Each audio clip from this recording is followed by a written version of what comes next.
Salmo de número 2. Antes de ler o texto, vamos orar? Senhor, queremos te agradecer porque o Senhor já tem falado conosco através das leituras, dos cânticos e das orações. Agora pedimos que continues a falar por meio da exposição da Tua Palavra. Ajuda-me a ser claro, simples, e que o Teu Espírito abra a nossa mente, o nosso coração, para recepcionarmos a verdade da Escritura e vivermos esta verdade no nosso dia a dia. Pedimos isso em nome de Cristo. Amém. Diz o Salmo 2: Por que se enfurecem os gentios e os povos imaginam coisas vãs? Os reis da terra se levantam e os príncipes conspiram contra o Senhor e contra o seu ungido, dizendo: rompamos os seus laços e sacudamos de nós as suas algemas. Ri-se aquele que habita nos céus, o Senhor zomba deles, na sua ira seu tempo, lhes há de falar e no seu furor os confundirá. Eu, porém, constituí o meu rei sobre o meu santo monte Sião.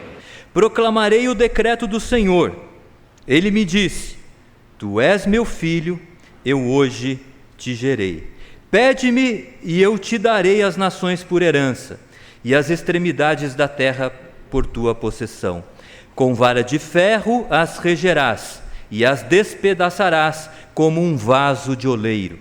Agora, pois, ó reis, sede prudentes, deixai-vos advertir, juízes da terra. Servi ao Senhor com temor, alegrai-vos nele com tremor. Beijai o filho para que não se irrite, não pereçais no caminho, porque dentro em pouco se lhe inflamará a ira. Bem-aventurados todos os que nele se refugiam. O livro dos Salmos é um livro de hinos e orações, escritos por servos do Senhor em estilo poético. São 150 poemas, 150 hinos e orações para a nossa meditação e deleite espiritual.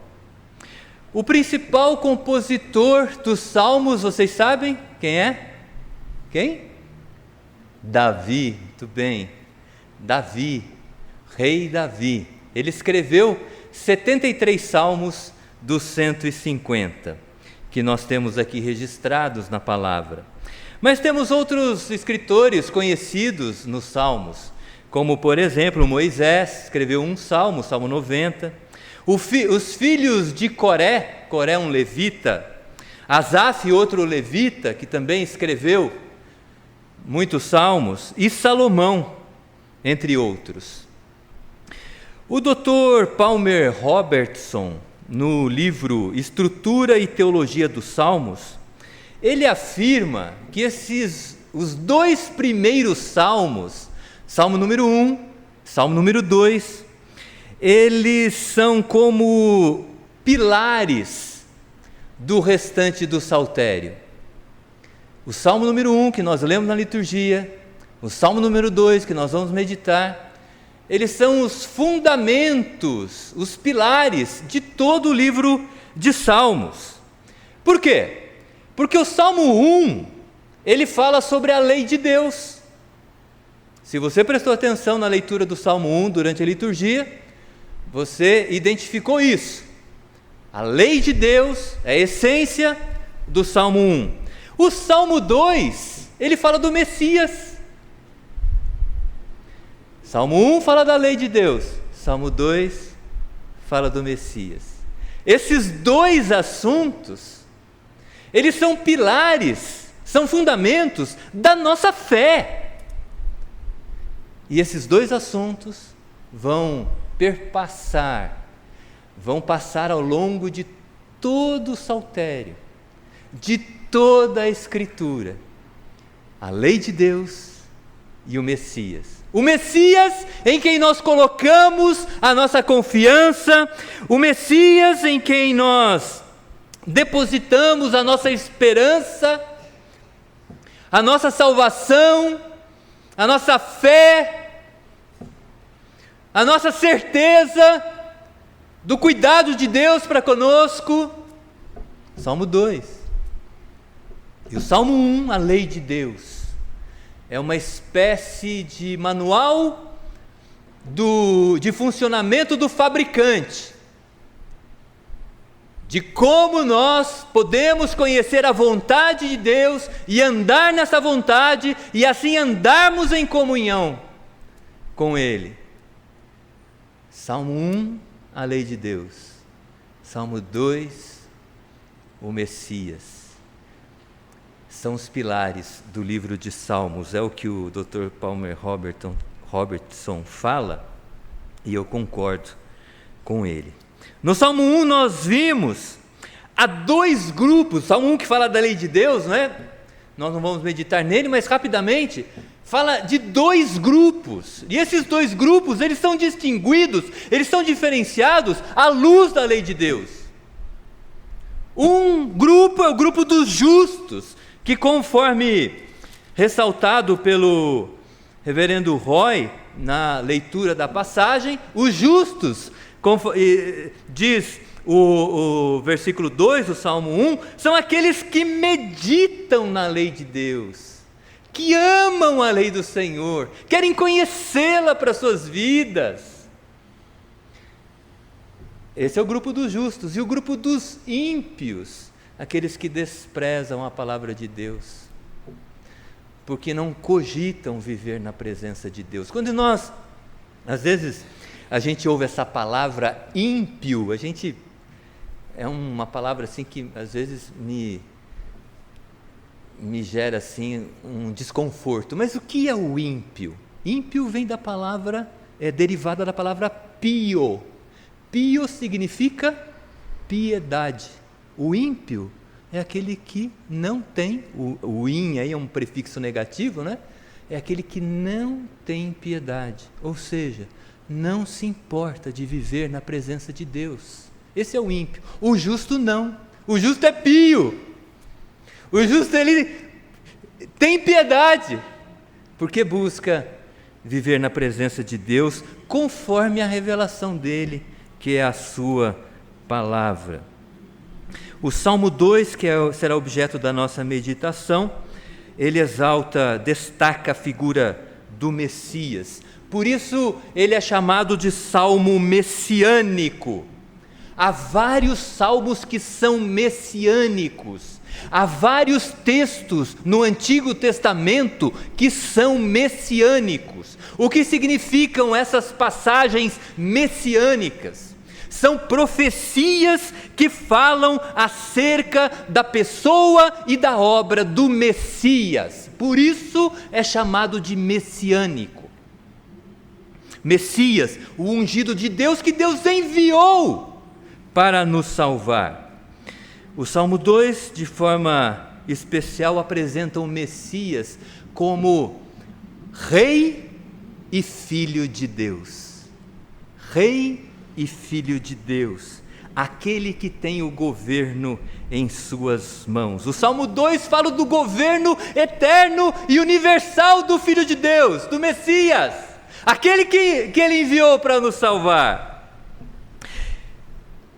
Para falar do governo do Messias, ele relaciona três governos: governo de Deus, que delega este governo para o Filho; o governo de Davi sobre Israel, que prefigura o governo do Messias. Olha como a palavra de Deus, como o salmista é inteligente.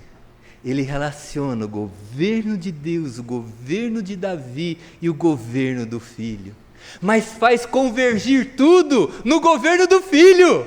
O Pai delega o seu governo ao Filho, e Davi, o governante de Israel, prefigura o governo do Filho. Tudo é voltado para o Filho. Mas como todo governo ele tem uma característica, né? Todo governo tem oposição. Então, o governo do Filho tem oposição. Não podemos negar a oposição a Deus e a Jesus existente neste mundo. O texto aqui fala bem claramente acerca dessa realidade, né? Olha aqui diz o versículo 1: porque se enfurecem os gentios. Gentio aqui é todo aquele que não é de Israel, que naquela oportunidade era chamado de o povo de Deus. Porque se enfurecem os gentios e os povos imaginam coisas vãs, os reis da terra se levantam e os príncipes conspiram contra o Senhor e contra o seu ungido. Há ou não há oposição ao reino de Deus e ao reino do seu ungido? Há. E no nosso mundo, essa oposição continua existindo. Usando uma linguagem de rede social, muitos cancelam Deus na sua vida. Muitos cancelam. O que é cancelar na rede social? Não, deixam de seguir, bloqueiam. Muitos cancelam e bloqueiam Deus na sua vida. Querem viver de forma independente de Deus. Tomam suas decisões sem considerá-lo, porque no fundo acham que o relacionamento com Deus vai prejudicá-los. Às vezes eu ouço essas pessoas falando, eu até compreendo o pensamento delas, porque elas sempre citam exemplos negativos da igreja, daquilo que as pessoas falam sobre Deus, daquilo que as pessoas falam sobre religião.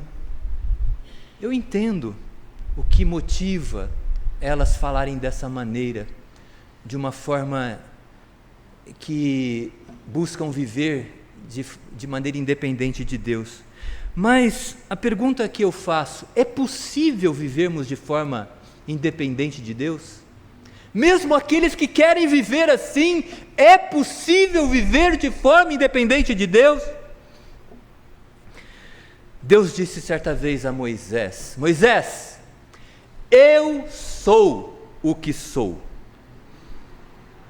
Quando os hebreus perguntarem sobre a autoridade, sobre a sua autoridade para liderá-los lá no Egito, diga a eles: o eu sou me enviou a vocês. Deus, ele se intitula o Eu Sou. Sabe o que significa isso? Eu sou, eu existo, sempre existi, ninguém me criou, você é criado, eu sou criado, eu fui criado. Eu vim à existência, vocês vieram à existência. Deus, ele é, sempre existiu. Isso significa que ele é o único independente, porque ninguém o criou. Ele é autoexistente. Eu sou, eu existo, eu sou o que sou. Deus é independente, porém nós, criaturas, somos dependentes. Tiago, refletindo sobre isso, o apóstolo Tiago, ele diz assim: como é que você diz, hoje ou amanhã iremos para a cidade tal, e lá passaremos um ano, negociaremos, teremos lucros? Vós não sabeis o que sucederá amanhã, que é a vossa vida, sois apenas como neblina que aparece por um instante e logo se dissipa. Tiago está mostrando aqui o quanto nós somos dependentes. Nós não conseguimos dizer, vamos fazer isso ou aquilo daqui a alguns instantes, não sabemos. Aposto que as bombas que estão caindo aí nos países que estão em guerra, as pessoas estavam ali reunidas, comendo, assistindo televisão, outras estavam na igreja, louvando ao Senhor, mas de repente caiu uma bomba sobre eles e acabou tudo. Eles tinham planos de saírem, de realizarem alguma outra atividade, mas acabou tudo. Por quê? Porque são dependentes. Então, falando francamente, eu até compreendo que as pessoas queiram viver independente de Deus, porque elas ouvem muita bobagem acerca de Deus e da fé. Mas não tem como. O ideal seria que essas pessoas procurassem aprender de Deus verdadeiramente e viverem de modo em sujeição a Ele, né? De modo submisso a Ele. A oposição a Deus, a oposição ao Filho também. Os evangelhos apresentam algumas afirmações de Cristo. Olha o que Cristo diz, falando aos seus discípulos: serei odiado de todas as nações por causa do meu nome. Em outra parte, Jesus diz assim: lançarão mão de vós e vos perseguirão, entregar-vos-ão às sinagogas e aos cárceres, por causa do meu nome. Sereis odiados de todas as nações por causa do meu nome. Há oposição a Deus e ao Filho neste mundo, mas a despeito de toda a oposição, esse salmo nos ensina que o Filho reina, Jesus reina. Por isso o verso 4 diz que Deus acha engraçada a postura dos líderes mundiais em relação ao seu Filho. O verso 4 diz assim: ri-se Deus, ri-se aquele que habita nos céus, o Senhor zomba deles. O Senhor acha engraçado toda essa oposição a Ele e ao seu Filho. E os líderes mundiais fazem isso. Pessoas de poder e influência rejeitam o nome de Deus, se opõem ao nome do Filho. Agora eu pergunto a vocês: onde estão os grandes líderes mundiais do passado? Aqueles que fizeram guerra, fizeram paz, onde estão esses líderes que todos os homens admiravam por sua liderança? Onde eles estão? Onde está Júlio César, general, imperador romano, grande estadista? Onde está Napoleão Bonaparte, imperador francês que dominou grande parte da Europa e norte da África?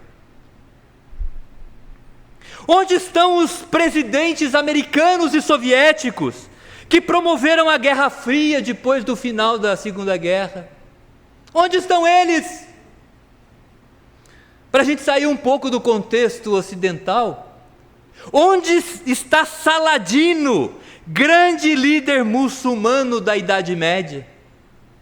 Onde se encontra Alexandre Magno, rei macedônio que criou um grande império em poucos anos?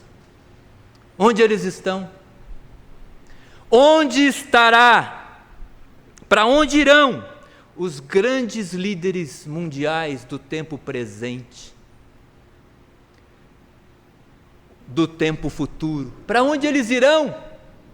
Eles vão passar, como todos passam, estão todos enterrados. Todo o poder, toda a riqueza, toda a influência se acabou. Porque o líder mundial que prevalecerá no final será o Filho de Deus. Verso 7 diz assim: proclamarei o decreto do Senhor.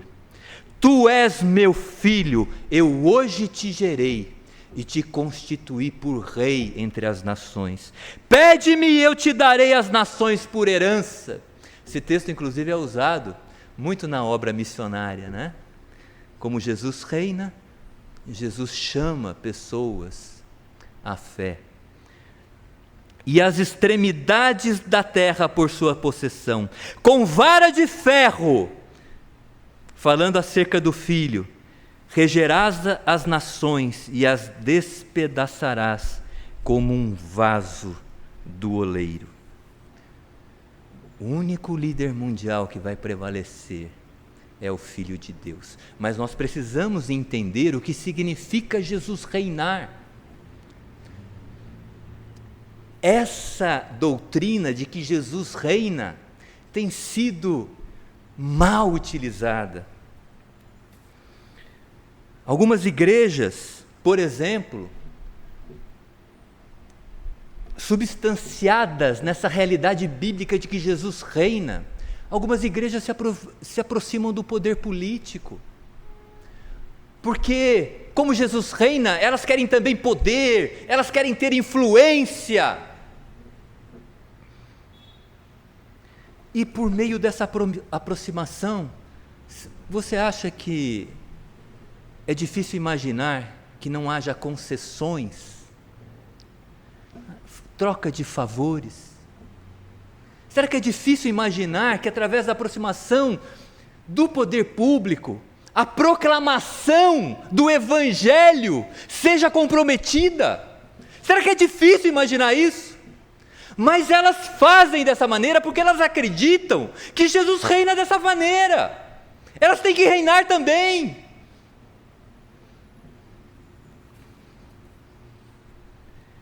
E aí vem os testemunhos, né, que eu falei no princípio, acerca da fé, do Evangelho, de Deus, que hoje nós ouvimos, porque a igreja está junta e misturada, né, com o poder público, e a pregação, a verdadeira pregação, ela é comprometida. Como nós podemos entender que Jesus reina? Podemos entender que no final, quando Ele voltar, todos reconhecerão sim a sua autoridade. A Bíblia fala, todo joelho se dobrará, toda língua se prostrará, e reconhecerá que Jesus é o Senhor. Isso no final, na sua segunda vinda. Mas no momento presente, saber que Jesus reina, é tão importante para nós que lutamos no dia a dia, com os desafios da vida. Nós caminhamos sabendo que podemos confiar no poder de Jesus, no poder do Filho de Deus, no poder do Senhor. Nós sabemos que muitos podem, inclusive, se levantar contra nós. Muitos podem se levantarem contra nós.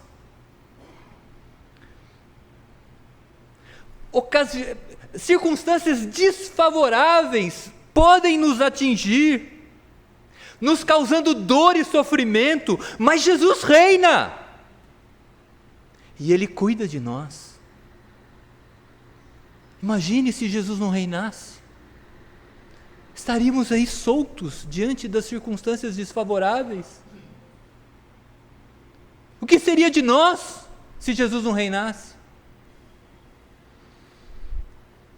O salmista, ele percebeu isso de uma maneira muito clara.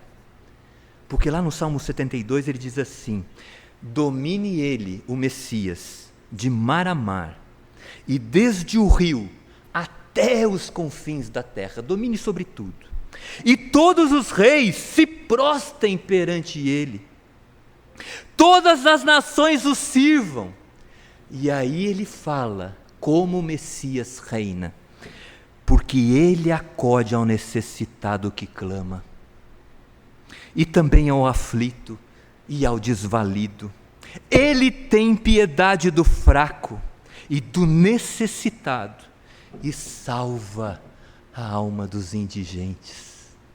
Jesus reina nesse período antes da sua volta, para trazer salvação, para libertar os homens da falta de Deus, para libertarem os homens da perdição, dos seus pecados, para viverem em comunhão com Deus, para que eles encontrem no Senhor refrigério e refúgio para as lutas de sua vida. Jesus reina, a despeito da oposição, Jesus reina, e Ele reina entre nós. Isso que é mais interessante. Verso 6 diz assim, salmista: eu constituí o meu rei, Deus falando, né? Eu constituí o meu rei sobre o meu santo Monte Sião. O Salmo ele fala aqui de uma habitação do Messias no Monte Sião. O que é o Monte Sião? É um lugar lá em Jerusalém.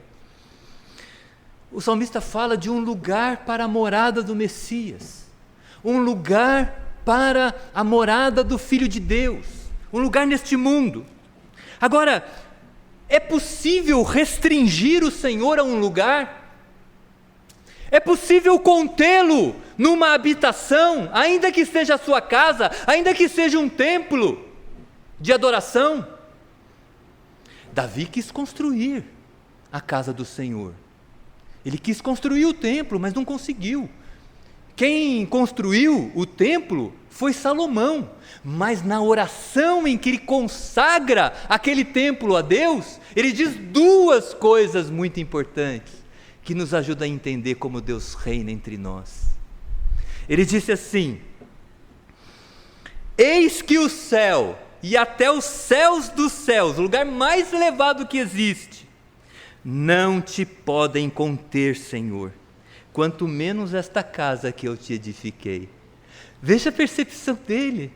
Olha, eu fiz esta casa para a tua habitação, mas eu sei, o Senhor é muito elevado, o Senhor é sobremodo elevado, o Senhor está acima dessa casa, o Senhor está acima do universo, porque o universo foi criado por Deus, Ele está acima da sua criação. Uma casa não pode conter o Senhor. Mas na sequência, ele diz assim: Senhor, quando os teus servos orarem a ti nesta casa, ouça a oração deles e os atenda. Olha que interessante. Deus está na sua casa, ouvindo a oração do seu povo. Sabe o que significa? Que apesar de Deus ser imenso, Deus ser estar elevado e acima de tudo e de todos, Ele está presente. Ele é onipresente. O Monte Sião, o lugar da sua morada, simboliza a presença de Deus entre nós. E o Salmo 2 fala desse assunto muito importante para a nossa vida espiritual também, para a nossa vida cristã. O Senhor reina, sim, do seu trono celeste, mas Ele reina juntamente conosco, estando entre nós. Veja que o salmista percebeu também essa realidade lá no Salmo 9. Ele diz assim: o Senhor permanece no seu trono eternamente, não é uma casa que vai contê-lo. O trono que Ele erigiu para julgar, mas o Senhor é também alto refúgio para o oprimido, refúgio nas horas de tribulação. Em ti, pois, confiam os que conhecem o teu nome, porque tu, Senhor, não desamparas os que te buscam. O Senhor reina do seu trono celeste, mas Ele está conosco, Ele é onipresente. Veja que Deus, Ele busca se relacionar conosco pela sua misericórdia e graça. E o ápice da presença divina, o que vocês acham que é? Qual que é o ponto mais alto da presença divina entre nós? É a encarnação de Jesus Cristo. O Verbo se fez carne e habitou entre nós, cheio de graça e de verdade. Jesus Cristo encarnou, é o ápice da presença divina entre nós. Mas Jesus, Ele cumpriu a sua obra, Ele morreu, Ele ressuscitou, Ele subiu aos céus, e agora? Ele não está mais presente? Ele se faz presente, fazendo morada agora em nosso coração, através do Espírito Santo. Todos aqueles que confiam em Jesus Cristo, que depositam a sua fé em Jesus, eles têm em si a morada de Deus. O Espírito se faz presente, ensinando, dirigindo, orientando. Jesus disse aos seus discípulos: eu vou embora, eu vou subir, mas eu rogarei ao Pai, Ele vos dará outro Consolador, a fim de que esteja sempre convosco. Olha a presença de Deus, o Espírito da verdade, que o mundo não pode receber, porque não o vê, nem o conhece, mas vós o conheceis, vós que creem, o conheceis, porque Ele habita convosco e estará em vós. Que Deus maravilhoso, o Deus que reina e reina em nós, se faz presente. Para finalizar, diante dessas verdades tão preciosas, de que o Filho reina entre nós, a despeito de toda e qualquer oposição, o Salmo termina com uma exortação, com um convite, para nós buscarmos refúgio no reino do Filho, buscarmos refúgio no seu governo, na sua pessoa.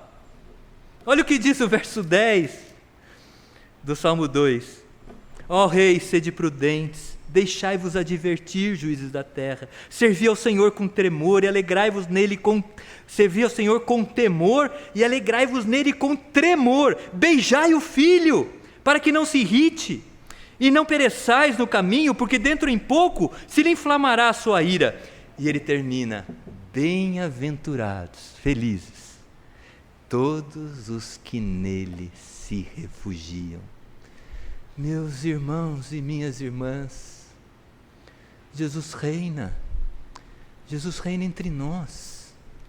Busquemos abrigo nele, refúgio nele.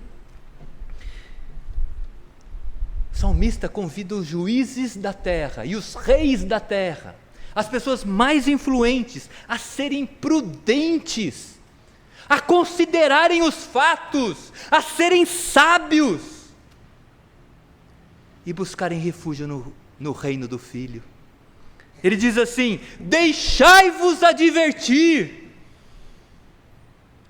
Como as pessoas são duras de coração, como as pessoas elas se fixam em pensamentos errados, como estacas profundas, e não abrem mão desse pensamento.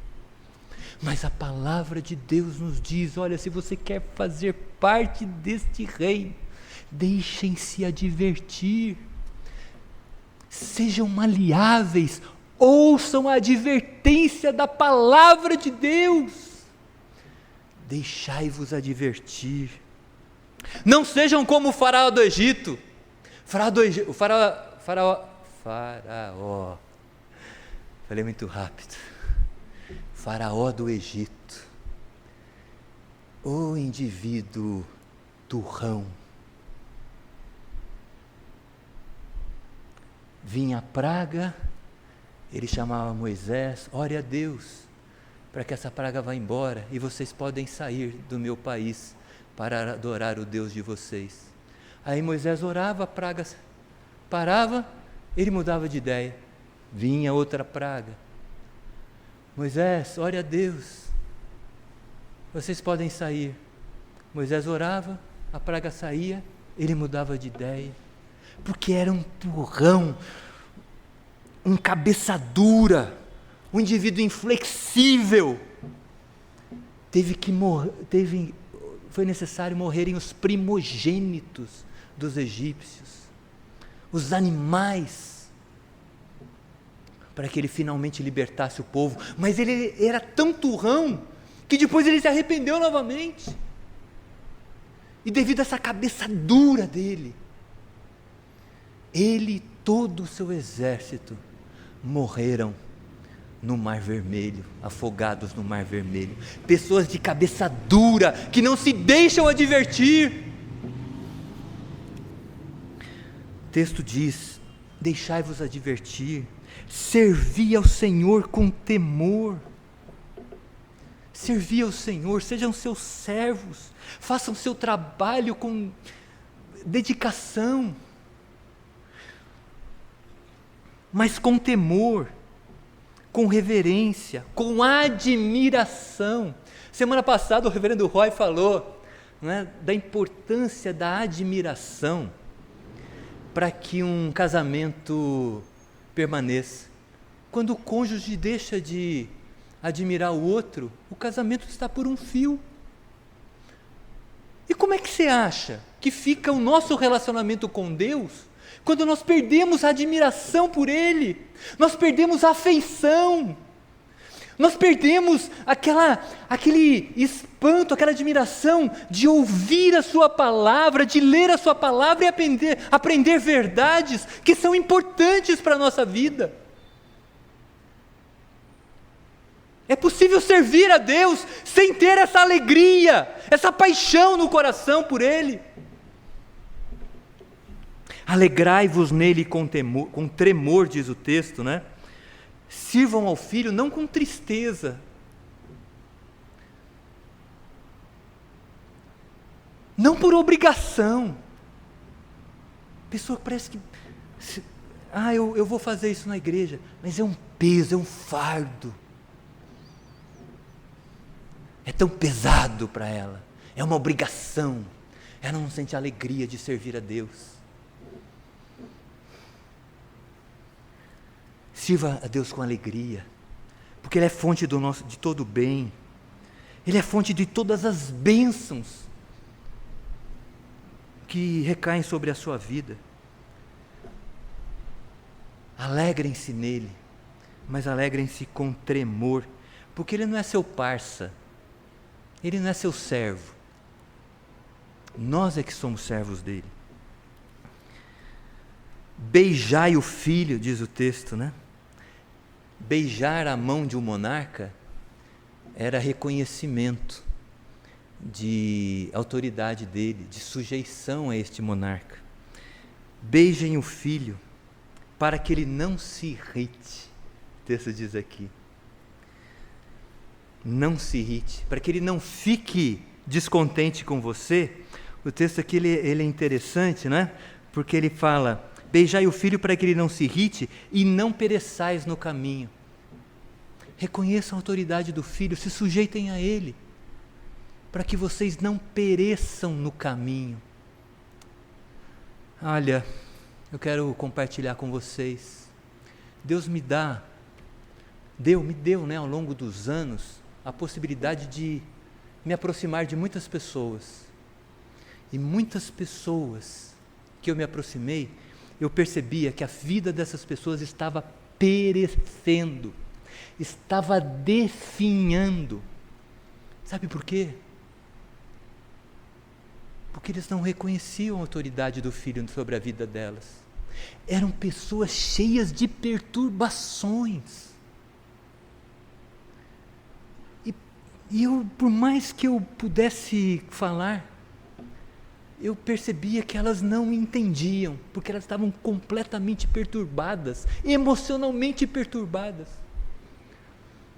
Aí você vai se tornando um pouco mais experiente no ministério, aí você deixa elas falarem. Elas falam, coisas assim que você não consegue nem juntar. Falam de tudo. Porque elas estavam tão perturbadas. Vidas que perecem, vidas que definham, porque não reconhecem o Filho, não andam ao lado do Filho. Perturbações de todas as espécies, não tem paz. Beijai o Filho, reconheçam a sua autoridade. Se nos deixarmos advertir pelo Filho, pela palavra do Filho, se o servirmos com dedicação e admiração e reverência, se nos alegrarmos em servi-lo, se reconhecermos a sua autoridade, o texto diz: seremos bem-aventurados, seremos felizes. Só para a gente terminar, o Salmo 2, ele fala do governo do Filho de Deus. O Novo Testamento esclarece que o Filho de Deus é Jesus, né? todo o governo está nas mãos de Jesus Cristo. Jesus enfrentou a oposição, isso significa que nós enfrentaremos também. Mas Ele reina e nada poderá se opor ao seu braço forte. Nas lutas da vida podemos confiar que Ele estará conosco, cuidando de nós. Jesus reina entre nós, seu trono está nos céus, mas Ele é presente e ouve a nossa oração. Seu Espírito faz morada no coração do crente, sendo nosso contínuo consolo. Vamos nos refugiar em Cristo? Vamos buscar abrigo em Jesus Cristo? Deixemos a palavra de Deus nos advertir. Vamos nos arrepender dos nossos pecados. Vamos mudar de vida, vamos crer nele. Vamos servi-lo de coração, com temor e alegria, com afeição, com paixão, com amor, com a paixão, com amor. Vamos nos sujeitar à sua autoridade. Não pereçamos no nosso caminho. Se rejeitar a autoridade de Cristo, a perturbação o alcançará. Mas essa não é a proposta. A proposta da palavra é que sejamos bem-aventurados. Essa é a promessa de Deus e do Filho, cujo reino nós podemos nos refugiar. Que Deus nos ajude a viver no reino de Deus e do seu Filho.